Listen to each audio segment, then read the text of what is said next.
শহীদ বুদ্ধিজীবী দিবস আজ। 1971 সালের এই দিনে বাংলার শ্রেষ্ঠ সন্তান বুদ্ধিজীবীদের হত্যা করে দখলদার পাকিস্তানি বাহিনী ও তাদের দোসররা।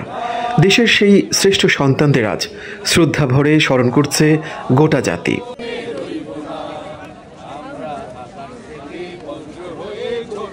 মুক্তিযুদ্ধের চূড়ান্ত বিজয়ের আগে এই হত্যাযজ্ঞ চালায় পাকিস্তানি হানাদার বাহিনী।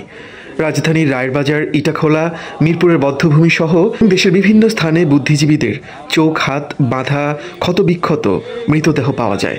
এর মধ্য দিয়ে জাতিকে মেধাশূন্য করার ষড়যন্ত্রের নীল নকশা বাস্তবায়ন করে পাকিস্তানি হানাদার বাহিনী। দিবসটি উপলক্ষে মিরপুর বুদ্ধিজীবী স্মৃতিসৌধে বীর শহীদদের প্রতি শ্রদ্ধা জানিয়েছেন রাষ্ট্রপতি মোহাম্মদ শাহাবুদ্দিন ও অন্তর্বর্তী সরকারের প্রধান উপদেষ্টা ডক্টর মোহাম্মদ ইউনূস। এ সময় বিউগলে বাজানো হয় করুণ সুর। শহীদদের প্রতি শ্রদ্ধা জানিয়ে গার্ড অব অনার প্রদান করে 3 বাহিনীর একটি চৌকস দল। জাতির শ্রেষ্ঠ সন্তানদের শ্রদ্ধা জানাতে মিরপুর শহীদ বুদ্ধিজীবী স্মৃতিসৌধ ও রায়েরবাজার বধ্যভূমিতে মানুষের ঢল নামে। ফুলেল শ্রদ্ধায় বীর সন্তানদের স্মরণ করছেন তারা। ভোর থেকেই বিভিন্ন রাজনৈতিক, সামাজিক ও সাংস্কৃতিক সংগঠন সহ স্কুল কলেজের শিক্ষার্থীরা ব্যানার ফেস্টুন নিয়ে সেখানে শ্রদ্ধা জানাতে আসেন।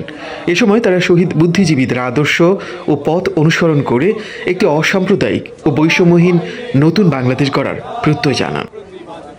বিএনপির পক্ষ থেকেও শহীদদের প্রতি শ্রদ্ধা জানানো হয়। এ সময় দলটির মহাসচিব মির্জা ফখরুল ইসলাম আলমগীর বলেন, জনগণের কাছ থেকে সরে যাওয়ার কারণেই জনবিচ্ছিন্ন হয়ে পড়ে আওয়ামী লীগ। গণতন্ত্র হত্যা, গণহত্যা আর জনগণের কাছ থেকে সরে যাওয়ার কারণেই দলটির আজ এই পরিণতি বলেও মন্তব্য করেন তিনি।